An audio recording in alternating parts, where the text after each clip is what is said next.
There are dire warnings that New South Wales will be hit by increasingly extreme weather. 2015 was the hottest year since climate records began. Figures show this July was the single hottest month in recorded history. Australia sweltered through its hottest spring on record. Climate change is now affecting every country on every continent. It's the rate that's of great concern. And what do you put that rate down to? Oh, it's human activity. We have everything we need. Some still doubt that we have the will to act, but I say the will to act is itself a renewable resource. Hello and welcome to episode 73 of Climactic. I'm Mark and I'll be one of your hosts today. For this very first host chat, two people having a natter, somewhat more traditional podcast format episode.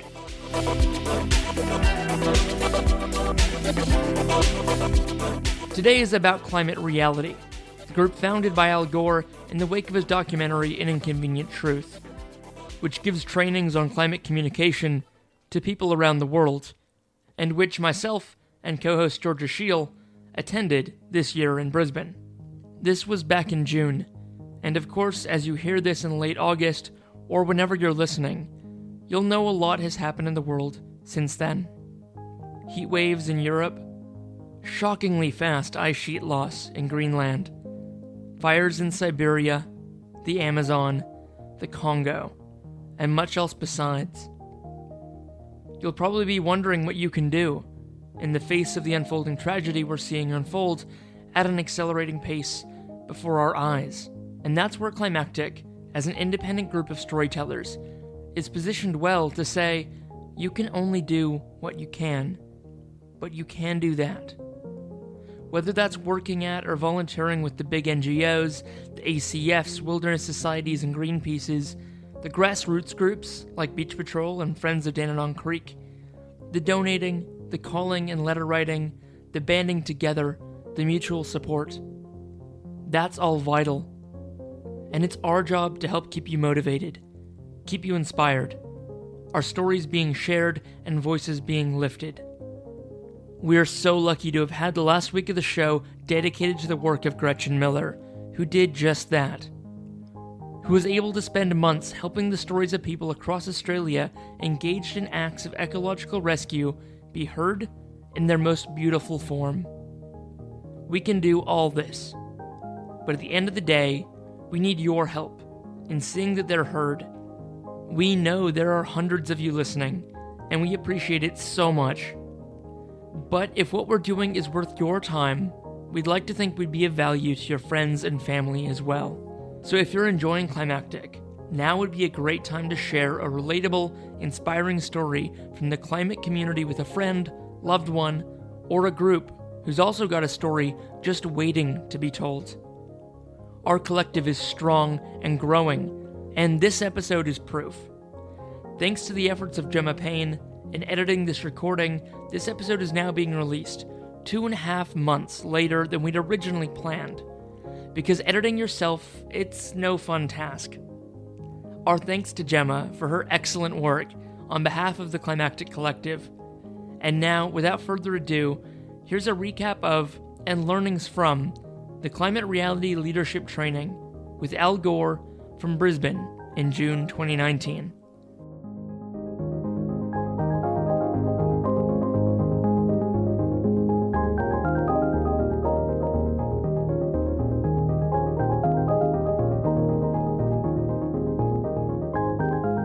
Hello and welcome to Climactic, episode 63. I'm your host, Georgia Shiel. And I'm Mark Spencer.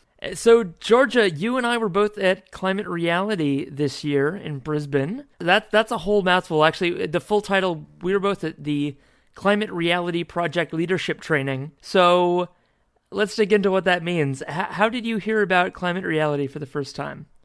I was doing a little bit of a search online for communities that were already existing that were doing work within the climate change space. So in particular, I was trying to find a place where I could learn about how to articulate the climate change emergency to everyday people without just going straight into oh, by the way, there's an emergency and we all need to do something about it. Like be able to actually articulate and reach people at different stages and different levels. So I found a couple of sort of existing community groups, but I really quickly stumbled upon the Climate Leader Hub. And that's how I sort of weaved my way through this rabbit hole of the internet and found the Climate Leadership Program. Yeah, and I applied straight away. And then I found out that you were doing it.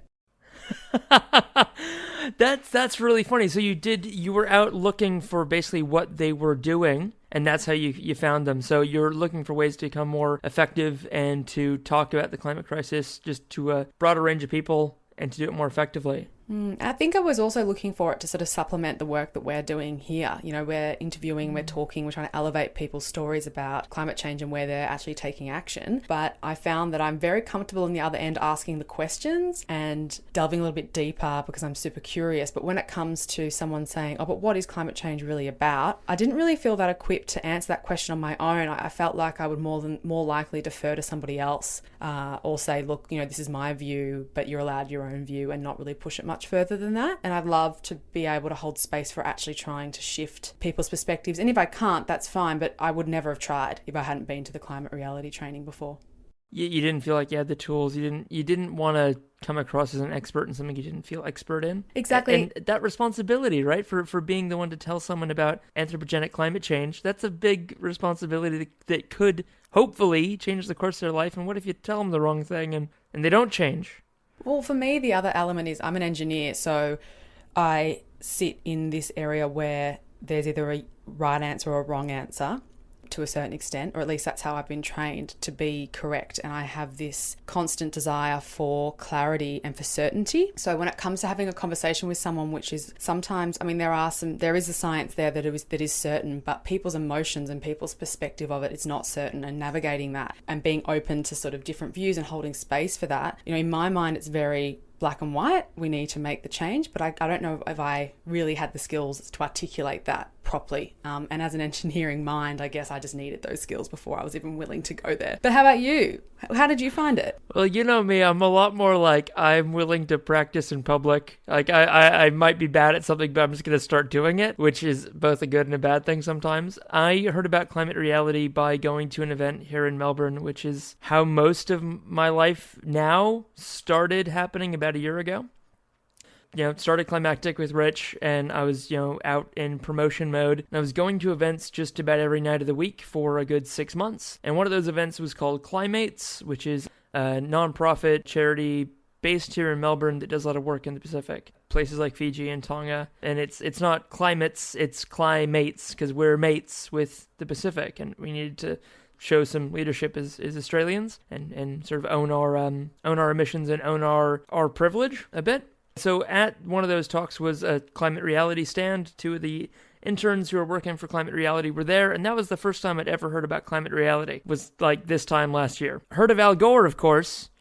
I'd heard of Inconvenient Truth, but never the group. So I got chatting with the interns, told them, of course, about what I was doing with Climactic, because I would tell anything with a pulse about Climactic, and shortcut to we booked an interview. We did an episode with them, interviewing one of the first 150 people trained by Al Gore in Sydney, actually. This is the first place he came after the first training at his family farm in a barn in Tennessee. And that, I heard about it, very much from a conversation. And I thought straight away, like, this is great. Getting to interview this guy who's a member of Mensa. He's like a high-flying lawyer. This is Marcus Gibson, who was the MC at the event. We'll get to talking about the event. I straight away thought, climate reality. It's where all the really smart, really successful, this is like the Ivy League of climate change work. So I, of course, never thought I'd be going to it.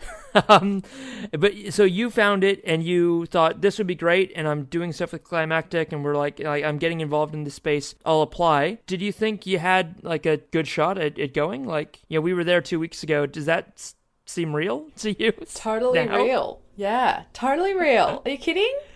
No, I'm joking. Like, I think I had to wake up sometimes. I'm like, was I really there? Like, did that happen? I think for me, having done the Centre for Sustainability Leadership course with some really amazing people here in Sydney in 2017, I realised that people working in this space, let's put it out there, the work that needs to be done isn't sexy. The work that needs to be done is torturous to a certain extent. I mean, there's a lot of joy to be had in it, and there's a huge amount of fulfillment that you can get from that work as well, but by no means is it sexy. And so therefore, a lot of the people that I met in that space who are really changing things and who are now some of my greatest friends, really, they're just humans with amazing set of skills and who have in their own way taken responsibility for what's going on in the world. So I kind of felt like I was ready. I was hopeful that I would get in. I didn't really think too much about whether I would or wouldn't. I just thought, I'm putting myself out there. This would be a great opportunity and I know that I would do a lot with it, and that's kind of what I put in my application, and I'm really grateful that I was one of the 780 or so select people that were able to go. And it's just a whole nother level of training now that I feel like I've got. And really I value it so highly, and I'm really quite grateful. And we're one of 20,000 people now, so this community, it's really exciting to be part of it at this point in time. Like, it doesn't matter what point in time you join these kinds of communities, you just have to get in and learn from them, be connected to it. But I mean, you clearly feel a bit starstruck, but you totally deserve to be there, Mark. The work you've put in over the last year is kind of like out of control, but that's for another episode. We could talk about all the great things that Mark has done. That sense of like kind of a imposter syndrome or like you're right that the work we need to put in now isn't sexy stuff, and it's a lot about getting out of our choir and our bubble and talking to people who aren't affiliated with this stuff yet. So for me, I felt very much like I've got a strong kind of niche I work in. Like I work at an op shop during the day, and I now am lucky enough to do podcasts more and more as my day job as well. Like I've got clients I do this for. So when I'm around other environmentalists, I feel like such a bad environmentalist, but that's the fact. Like I get to talk to non-environmentalists a lot as one of them, rather than, I'm a greenie who's parachuted in from Al Gore land and I'm here to talk to you about the climate. It's like, oh no, I'm one of you who got to go off to climate land to see what all the greenies are up to, and oh boy, we should be worried about that. We should talk about it. And you're bringing a different voice. I think it's important that there's a diversity out there of people from different perspectives and different walks of life, different experiences, different abilities, all of the rest, and therefore we need leaders who reflect the diversity of our communities. So yeah, I actually think that it's really important that we bring people who, even though you don't feel like maybe you were the natural fit seat at the table, you are doing a huge amount of work in that space. And even I work in agriculture. I don't work directly in sustainability, but I guess we're starting to get to that level now where every single element of our society needs people who are going to lead in climate, because it has to be more inclusive than it has been in the past. Yeah, couldn't have said it better. That is exactly it. One of the things that I was struck with by being there was I knew people who didn't get to go, who had applied. I think who had applied quite late in the process, unfortunately, because it was a rolling admission thing. So for anyone listening who did apply and didn't get in, I feel like you probably should have had my seat more than I did. Like, I got so much out of it, but I knew people who are leaders in their community and who absolutely deserved to be there. But if you applied later on in the window, people were being accepted kind of as they applied, and spots were starting to get quite thin towards the end there. So one thing to be aware of for when the next time this opportunity comes up, and I think you and I, Georgia, we're both going to agree that yes, definitely apply. Yes, it's definitely worth going. If you get the chance, apply early, apply often, but don't. It's like vote early, vote often. No, just apply once, but as soon as you can. Agreed. Did you know anyone, Georgia, who applied who didn't get to go? No, not that I'm aware of. No worries. So you thought your chances were quite good, and they were, and I'm so happy that we were both there. It was amazing. To maybe get out the biggest question that I've been asked since getting back, and maybe you as well. What was it like to be in the room with the headliners, the big names, the Al Gores, Mike Cannon-Brookes? Who else was there that you were kind of a little like? Were you starstruck, and did people want to know, especially like, what was it like being in the room with the famous person?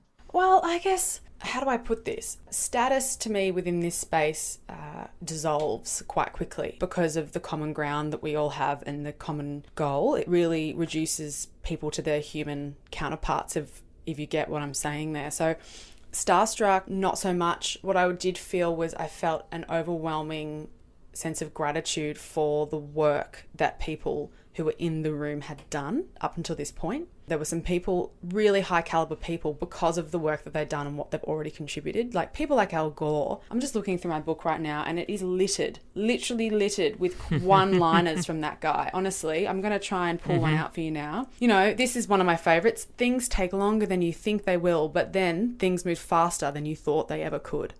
I mean, goosebumps. I just can't. I mean, he blows me away. Both of his movies, Inconvenient Truth and the sequel themselves, are very much part of my journey. They solidified and reminded me that how I feel and the responsibility I feel is just and worthwhile. So, I mean, he just blows me away. Being in his presence was energizing. What did you feel? I mean, Al Gore just rocks my world. For me, it was... This is the part where even now, 2 weeks on, I'm still like waiting for someone to tell me, oh no, you were just in a coma and you've dreamed it. I've been an American politics junkie since I was a little homeschooled only child reading a lot about American history and American politics. And I was in a room with the former vice president, which is absolutely huge to me.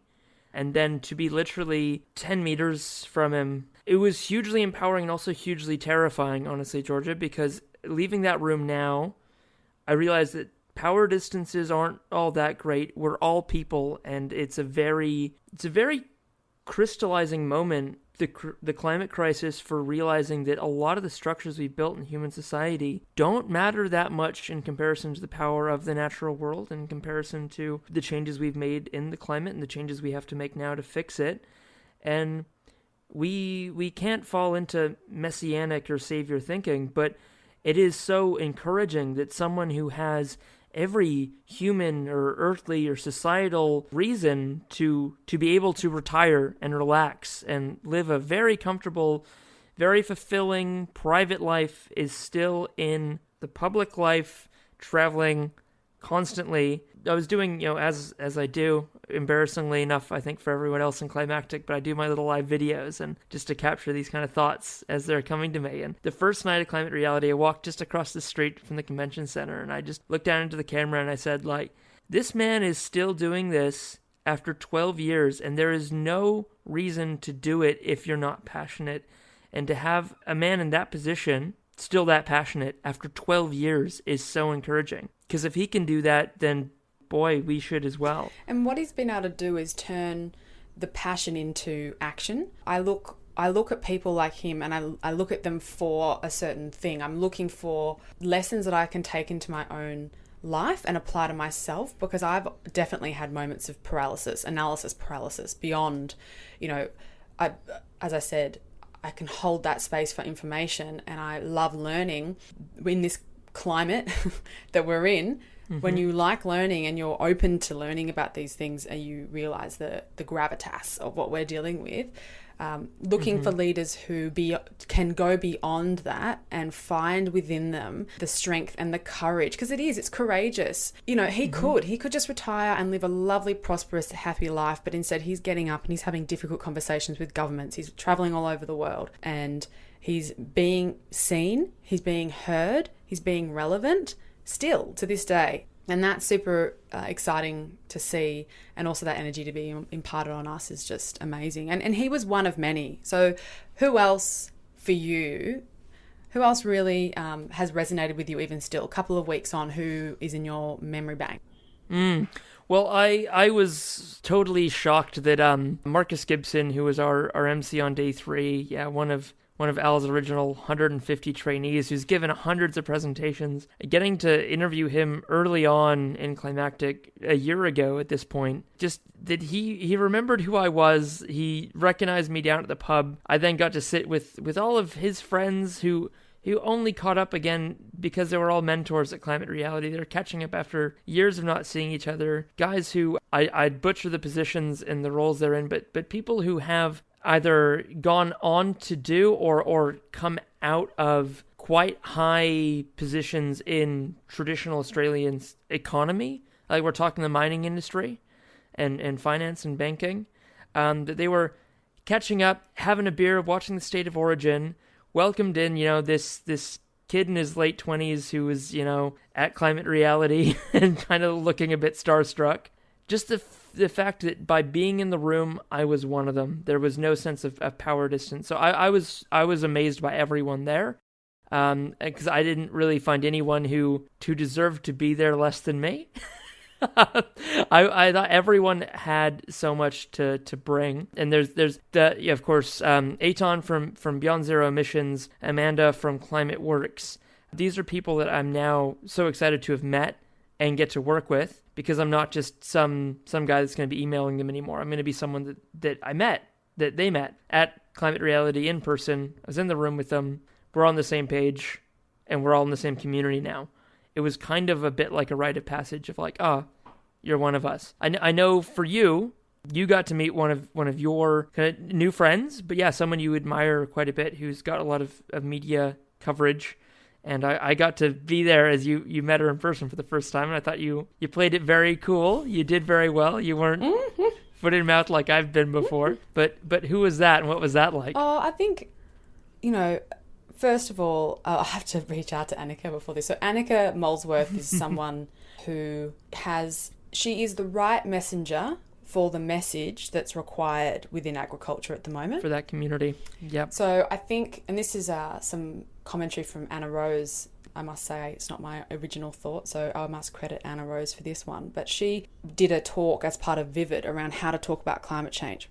And this was on the Sunday before climate reality training. And she was talking about the need to not only share and meet people where they're at, but ensure that you've got the right person who is the right person to be sharing that message to the people you're trying to speak to. And the one thing I like about Annika Molesworth, I've been following her work for a long time and really interested by, she is a sheep farmer, or a sheepless sheep farmer at the moment from Broken Hill. And she is the right person to be talking to farmers about climate change. It's something that I would love to be able to do. But when I think about it, really, I want to be supporting people like her and people like Anna Rose and Farmers for Climate Action to be talking about it, because they have the agency, not just the agency, but the credibility to be in the room.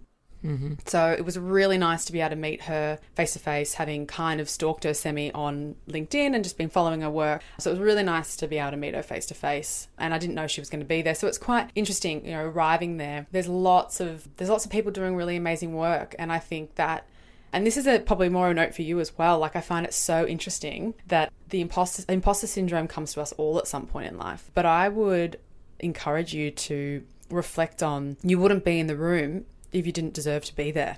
And and I think everyone in the world has a role to play within this movement, and it just so happens this opportunity came to you at a time that you were ready for it, and I really do believe in that.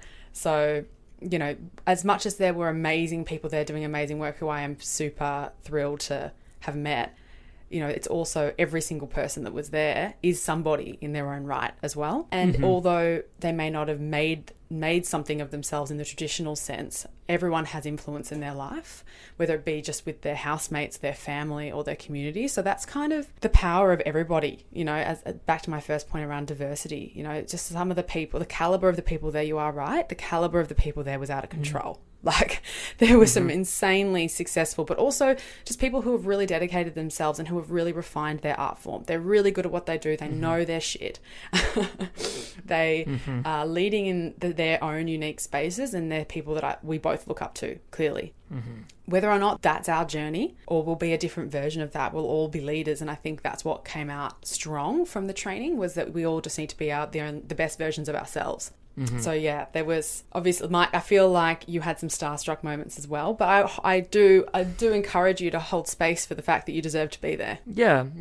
I guess thinking about it right now, there's probably a better way to put it, in that I am sort of setting up in this space as a bit of a, not just a journalist at the time, because that's a specific skill and it's a trade craft, and I'm not a journalist, but more of a chronicler and a journaler of this time. And everyone in that room had such an amazing story, and I was just happy to be there to get the chance to maybe work with them to tell potentially their story, but also the stories of the work that they're doing. Totally. Agreed. So we were there with a lot of great people, and we've been lucky enough to have a couple of them send in their own thoughts and experiences on what they got out of those amazing 3 days and 2 nights. So the first one we've got here is from Marissa, and Marissa's from Melbourne as well as I am, and she sent in this fantastic little just bit of a audio sort of journal about her time.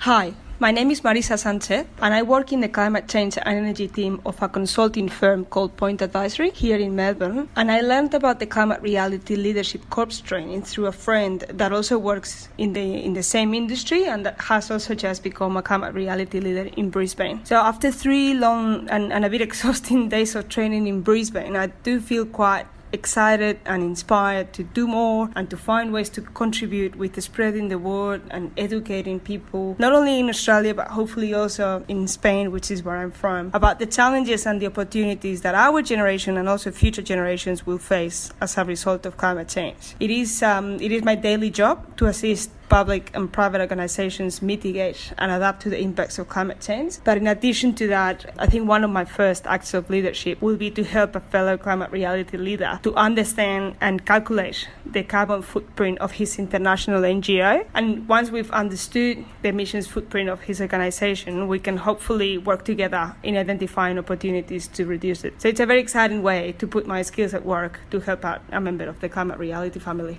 That's so good. Wow. So Marissa's a bit of a legend. So there was a lot that she... Yeah, I'd agree with that. There's a lot that she said there. What struck you the most, or what did you connect with? There was a really long and tiring 3 days, which it was. It was amazing. But yeah, just to underscore and emphasize that point that, yeah, it was an intense 3 days. I would like to just butt in with a disclaimer that I think you squeezed as much out of those 3 days as was possibly squeezable, though. Like, you gave it 110%.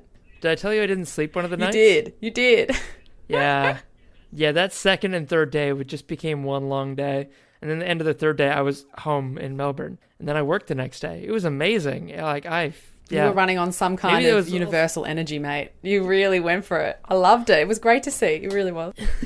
It was my element. It was summer camp. It was really, but yeah, what Marissa said there, just like being in the room, but straight away, she's someone who works in the field of climate change, measuring, of mitigation, of adaptation. So it would have been so great for her to get outside of maybe the few people she works with at that consultancy, to be in a room of 700, nearly 800 other people who are on the same page with her, rather than even in a consultancy with that team, she'd still be a minority of people who are engaged with, who want to talk about, who want to acknowledge the climate crisis. So I think that would have been a huge thing for her, and I hope for the last 2 weeks that sort of she's been able to keep up that sort of fire and energy, and like she said, of catching up with other climate reality leaders and keeping up that momentum, because it can lead to a bit of a post, summer camp blues crash,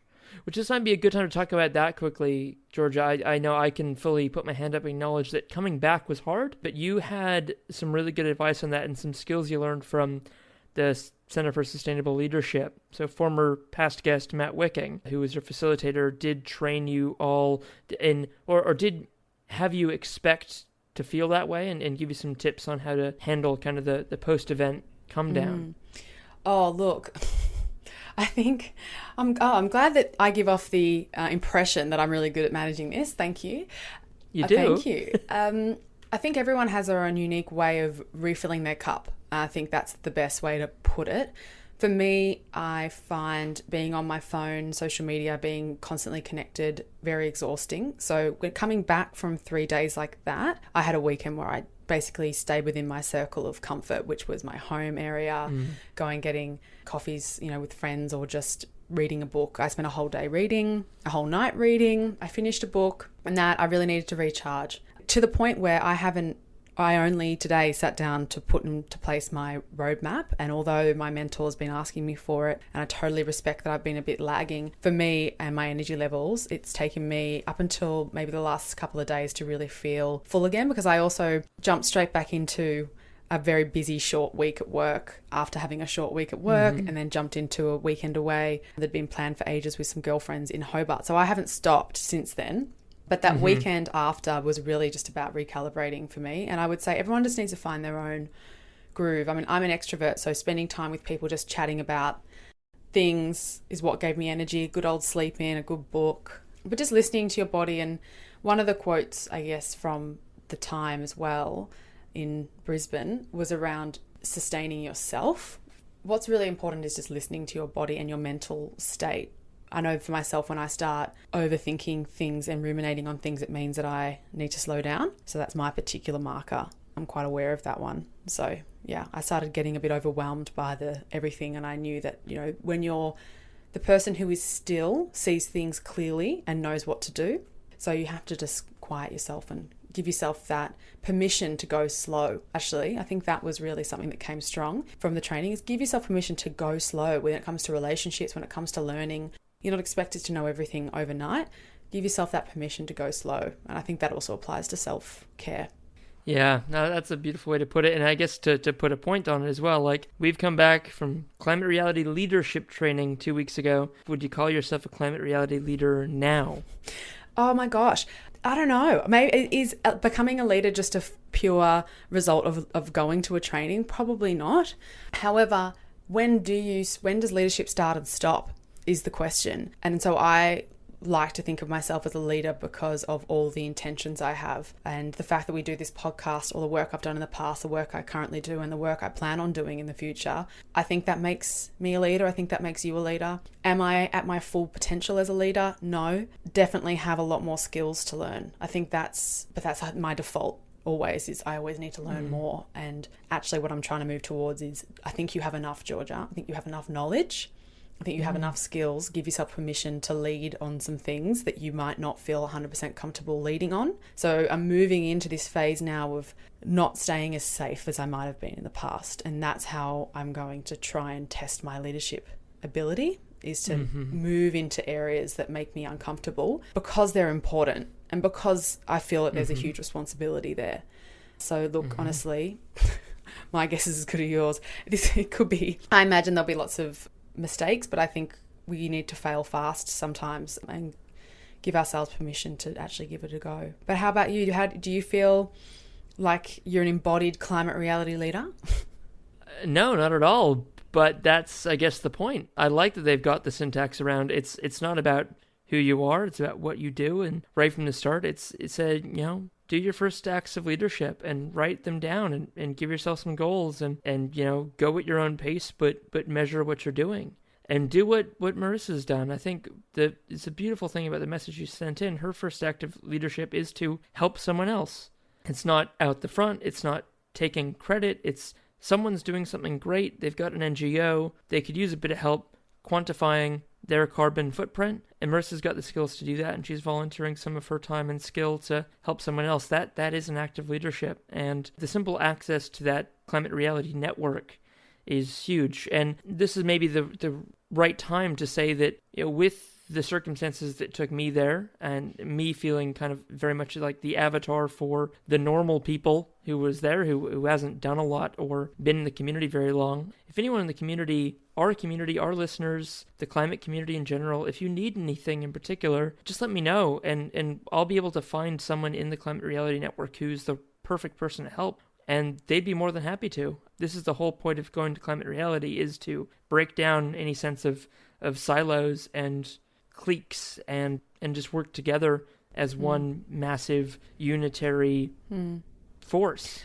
Yeah, and Marissa had a very good point about raising acts of leadership, which is something we haven't touched on yet, but that would have to be one of the key messages of the 3-day training, was around, as part of attending and as part of being given the opportunity to be trained, you also have the responsibility of going out and in your own way going through acts of leadership. And that can be unique to you and your skill set and the things you would like to do in your life as well, and the things you'd like to learn or the things you'd like to contribute. And I think that's a really special part of the program, and the fact that beyond the training, we're all still connected by those acts of leadership. We also celebrate them together. So for those who aren't aware, there's a platform where anyone who attended one of the trainings and has become a climate reality leader can record their acts of leadership. They can comment on others, they can support others, and it's just a way to keep us accountable as well. So it's really putting into place some practical measures to make sure that we're supported beyond the training. So really, the training is just the beginning. And I don't think there's any real reason why, as leaders, you and I, Mark, couldn't also impart that on to people in our community. So reiterating what you said, if anyone needs any support or help, or even beyond that, if someone wants to understand what we understand now, we've got these 500 slides from Al Gore that we get to use, or rather we have 500 slides from the Climate Reality Leadership Corp, put together by everyone who's involved in that organisation, which we can use to handcraft presentations. Doesn't matter for whichever platform, whichever audience, whatever time frame we've got. We get to create these presentations to help communicate the climate emergency to people in ways that they'll understand. And potentially, as I said before, there will be times where you and I aren't the right messenger for the people we'd like to talk with. And so potentially someone like yourself who's listening could be the right messenger. So if you've got a community you want to talk to about this stuff, we might have the content for you, I think is a good message as well. Yeah, absolutely. That's one of the main purposes of Climate Reality when there's not a training going on, is to have this directory of people who will be the right messenger for the right audience in the right place with, that right crafted message. So either get in touch with Climate Reality if you have a group or a setting, a venue where you want to have one of these talks and one of these presentations, or feel free to get in touch with us, and I'm happy to get you in touch with Climate Reality. We've got another message that was sent in to us from Kaushik, who was interviewed before the training, and it was very much both me and Kaushik who were going along as newbies to Climate Reality, talking about our expectations and our trepidations. And we were talking to Lynn Doe, who was trained about 12 years ago as a high school student and who runs the Australia-New Zealand branch office of Climate Reality. And I was on Kaushik's table there, and he was just like me, getting so much out of the training. I think just about everything he could have, and he's generously sent in just a few minute long kind of recap of the 3 days for him. Hi everyone, my name is Dr. Kaushik Sridhar, and I was one of the 780 lucky few to attend the Climate Reality Leadership Core training in Brisbane, Australia a couple of weeks ago. It was an absolute honor to learn from one of the leading climate change advocates and voices in the world, former US Vice President and Chairman of the Climate Reality Project, Al Gore. His overall message on the reality of this existential threat, I thought, was quite powerfully hopeful and optimistic. His 3 questions about climate change and our future is what really resonated with me. The first question is, do we have to change? Each day, global warming pollution traps as much heat energy as would be released by 400,000 Hiroshima-class atomic bombs. The second question he asks is, can we change?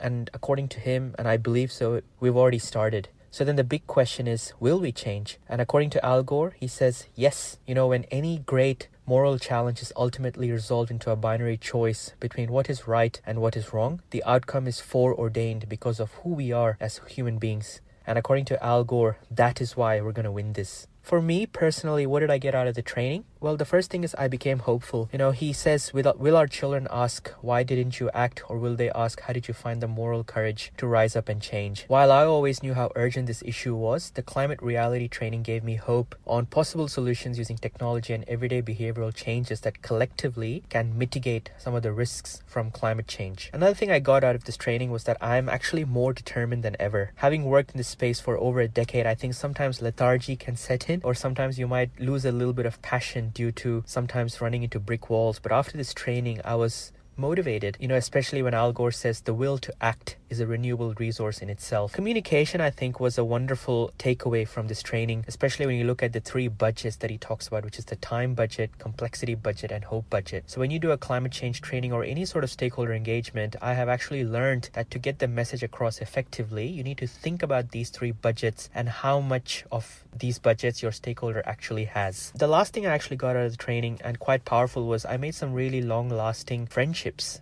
professionally and personally. During the training, I really quickly realized, looking at all the people, how our small actions, or even my small actions, can play a role in the domino effect that is now cascading around the world, stimulating environmental action and ultimately putting the brakes on our climate crisis.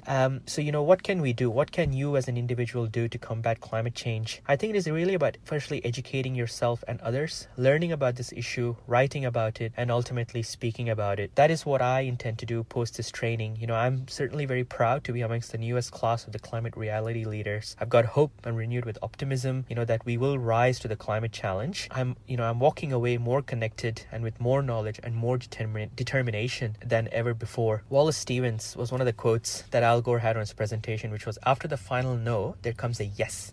And on that, yes, the future of the world depends. And I truly believe that my intentions now are to try and present the climate reality presentation to community groups, to businesses, in boardrooms, to executives, to really anyone who is willing to listen. And if they're not, then looking at the 3 budgets and finding a way to connect with them and talk and have a discussion, really, not talk, but have a discussion around how they can make an impact in addressing this global issue. So that is my kind of snapshot. Thank you very much. What a legend. Huge. We should really hire him, I guess. So yeah, I think he's a bit too expensive for us. He's head of sustainability for Regis Aged Care, the second biggest aged care provider in the country, and a former professional tennis player. So he's got an interesting story, but I think we've converted him to the dark side of podcasting. Amazing articulation, though, I think, for everyone listening. Kaushik has just done a beautiful job of, I think, bringing to the forefront a couple of the really strong messages, especially to give everyone some context of how Al Gore frames his conversations. And you will have seen this if you've watched An Inconvenient Truth or the sequel.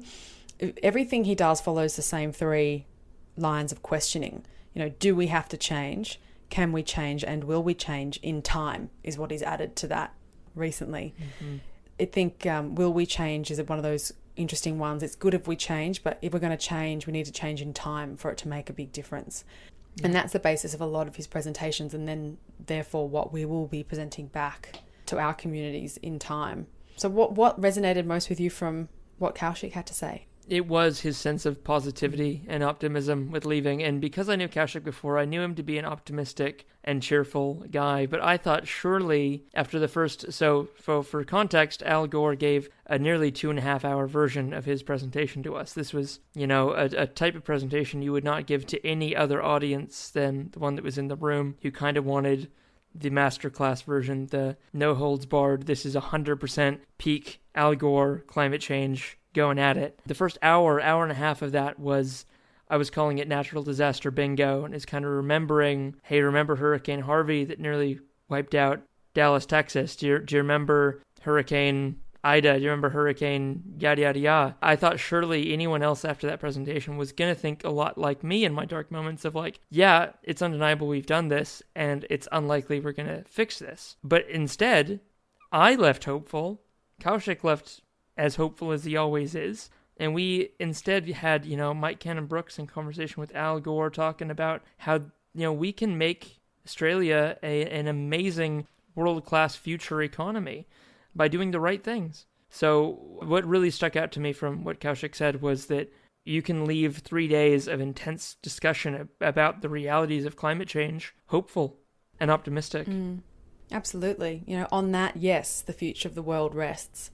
So strong. It makes you feel, his reflection is very similar to mine in that I leave feeling determined and hopeful that the possible solutions that are currently available will lead to collective action and will lead to collective solutions as well. There's just so much going on out there in the world. Honestly, I think we are so connected to the problem and the fear, but we are less connected to the solutions and the hope. And that's something that as leaders we need to bring to the forefront as well. And Kaushik absolutely does that and will continue doing that in his work, which is so important, encouraging people to learn and then to write and then to talk about what matters to them within this climate space, because everyone really does have the opportunity to have an individual voice in this. Although we're all working to the collective, there are so many different facets of this. Every single sector, everything we do will be impacted by climate change and potentially have the opportunity to help solve some of the problems. Like the sector that I'm passionate about, agriculture, has so many threats but also just as many opportunities. And that's what we need to try and realise, and we need to realise that in 10 years, within the next 10 years, in a real way. So yeah, thanks for the hope, Kaushik. Thank you. I think that's really powerful. Yeah, Kaushik, you recorded that in your car, you told me, before a meeting. This is off the cuff in one take. So that was phenomenal, and thank you so much for sending that in. Well, I think we've conveyed that the climate reality was an amazing experience. It was a life-changing experience, at least for me. Like I couldn't have expected going in for that 3 days in Brisbane would change my life, but it did. And I'm kind of still coming to terms with all the ways it did change my life. But now it's all about what comes next. So you mentioned before, Georgia, you're sort of coming to terms with what your action plan is, what your next steps are going to be. You've taken a couple weeks, which I applaud you for kind of self-care, for lack of a different word for it. And what kind of does the next few steps look like for you? Thank you for asking. I think they're still evolving in many ways. I tend to be very much slow to start and then quick to act. So my climate reality leadership pledge at the moment is really more focused on the influence I can have in my career. So for everyone out there listening, we essentially got given a toolkit, a big book full of lots of content and summary of what happened during the day. And on page 91, there's a space for capturing your climate reality leadership pledge, which as a group who is on your table, you all kind of keep yourself accountable and offer support for that. And the first question is, as a climate reality leader, by this time next year, I will have, and for me, I will have educated 6 influencers in the food and agricultural sector about the climate crisis and its solutions. The reason I picked that is because, again, there are people out there within the agricultural space who have more understanding of how agriculture works than I do. I can't, I grew up in urban Melbourne. I live in urban Sydney right now. But for me, there are people out there who are influencers and leaders in their fields within the agricultural sector. And I would really love to get some airtime with them and just try to, present content to them that's relevant, that helps them really understand what the crisis they're facing could look like and what some of the potential solutions would be. And then they're the right people to be sharing that message with, the people that trust them. So that's something I'm going to look at working on. And then the second question there is, in order to do so, I will need to refine my own story. So why me? Why does this matter to me? Be clear on that, which is going to require a bit of reflection for me, because I feel like one day I woke up with this urgency and this feeling of responsibility, and can't put a finger on where it came from, but it's important that we let people in and share with them our vulnerability and what it is within us that makes us do the work that we do. So for refining my own story, really important. I'd like to continue to develop trusted relationships within the sector and develop content in lots of different formats that can address specific agricultural challenges and threats. So that's going to require a little bit of research and lots of conversations and a lot of understanding of the context from both a political perspective but also a business perspective for agriculture. The third question is, I will draw upon my skills so for me, my skills being presenting, facilitation, and my capacity to learn. So I have the ability to hold a lot of space for information. So taking that and forming it into a good narrative is going to be my challenge, but definitely a skill as well. And I'll draw on support from my Centre for Sustainability Leadership community, the Climate Reality Leadership community, my colleagues and my many mentors who I respect, and peers as well.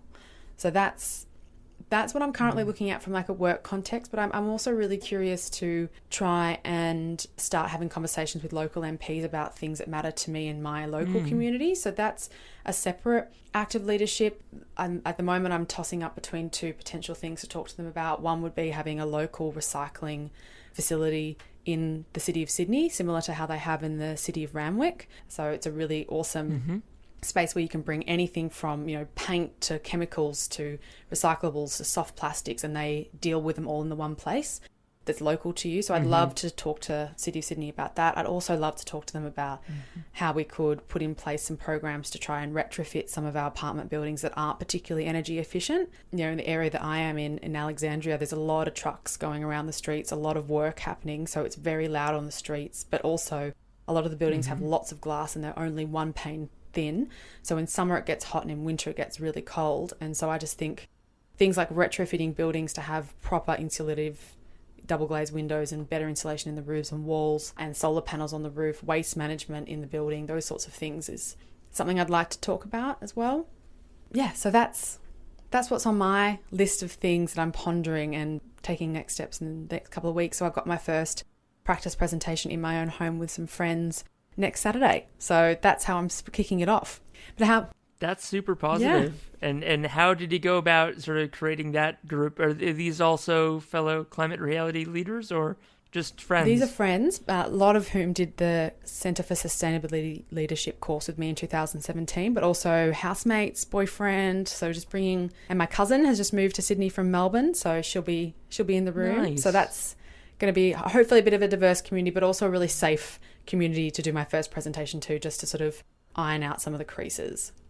And how about you? Fantastic. What's on your list? What's your pledge? Oh, mine was very humble. As people who know me, I'm very, very humble braggy. I just wanted to make a podcast sector like climate action group, or kind of like not quite like the fair trade seal, but kind of like a collective badge of being a socially aware podcast.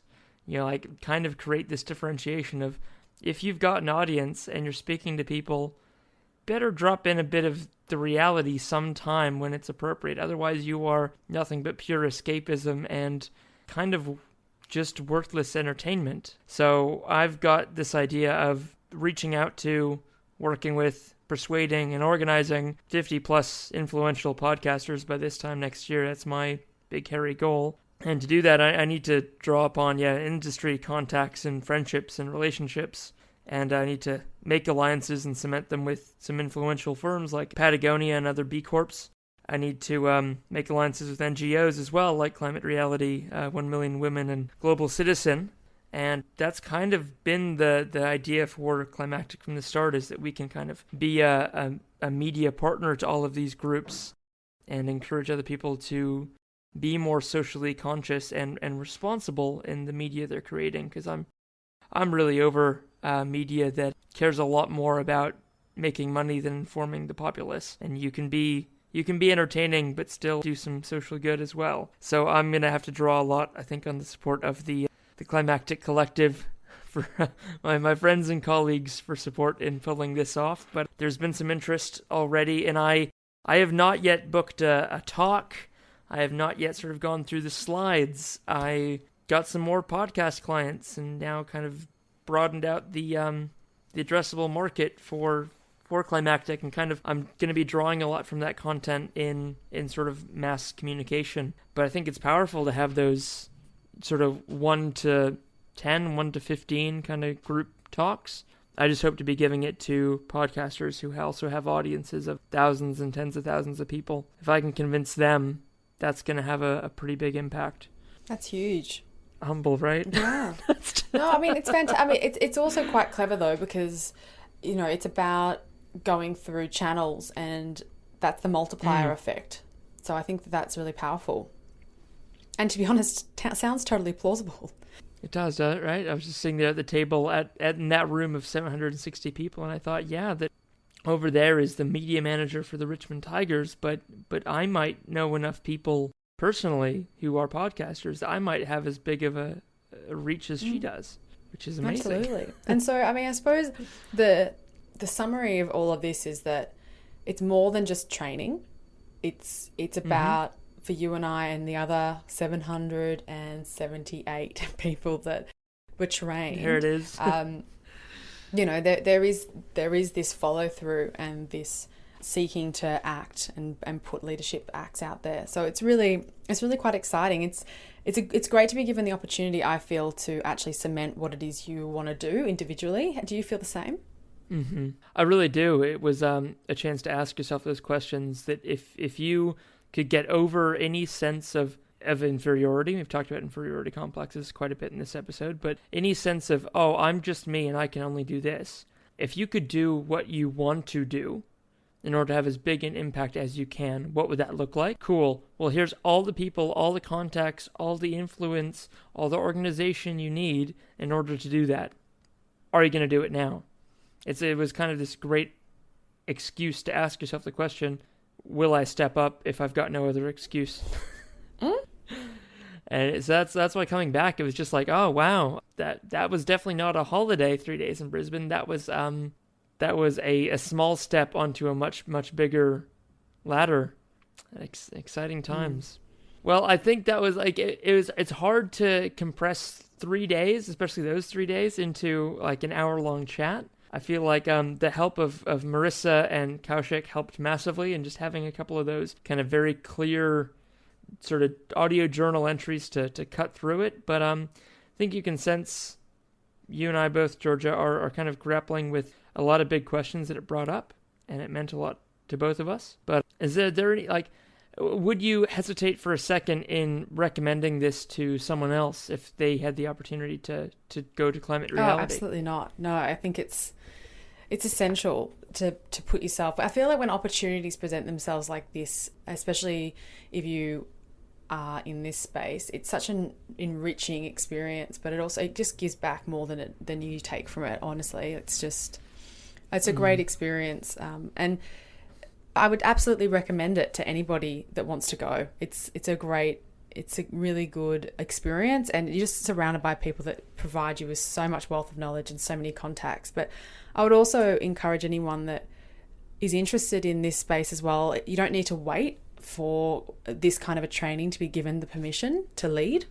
There's a lot of people in the community right now who have had no formal training like what we've just been through, and who are being brave and courageous every day, stepping up for what they believe in, even if it's something as simple as going to their local supermarket and asking them if they can, look at their plastic bags, for example. There's examples of leadership everywhere you look. When in the climate space, you're not alone. You don't need to go to a 3-day training like what Mark and I have just been to in order to be given permission to care about this stuff. It definitely helps to hone your skills though, and I think any opportunity to do a climate reality leadership training when it comes to Australia again, or somewhere else, wherever you are, definitely get involved, absolutely. And also get involved in other communities of practice that you can find online or in your local community. Any opportunity to connect with people who also care, I think it just gives you that lift, and it also just reminds you that you're not alone, which in this, depending on where you work and what you're trying to change, you can feel a bit alone, because sometimes people that are around you don't share your urgency, and that can be a bit infuriating, and it actually takes quite a lot of your energy. So the 3 days just gave me so much, and I'm really looking forward to going outside my comfort zone a little bit and knowing that there's a whole heap of people that are going to catch me in the end. That's right. Thank you so much, all of you, for listening to this first Climactic host chat episode. We had a lot of fun doing this. How did you feel about it, Georgia? It's just been so much fun to reflect with you, and just to know that we've now got this common ground, and we're going to continue working on Climactic together, and then we're going to have our own initiatives as well. So I'm excited to support you in everything you do, and to share in that in the future. Thank you. I feel the exact same, and it was so cool having the two of us there, like from our little fledgling thing. It was really, really vindicating it. And how cool was it to have the Climactic logo up on that screen along with so there's a photo of it right now in the chapter market. For those of you listening, you can look at your podcast app and see our humble little logo up on the screen with some of the best, biggest climate NGOs in the country. Thank you so much for that, Lynn.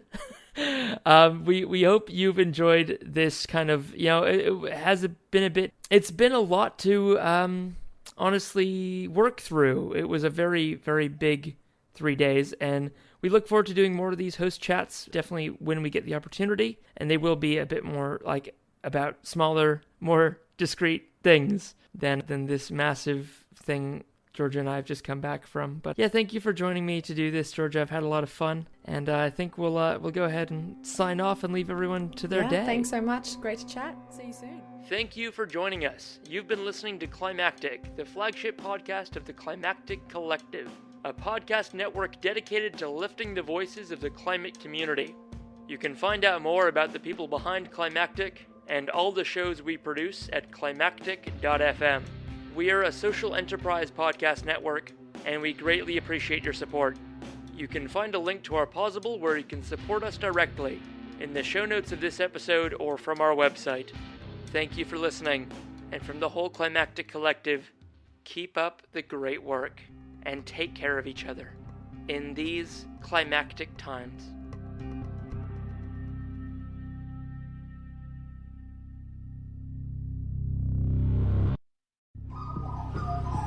The Climactic Collective.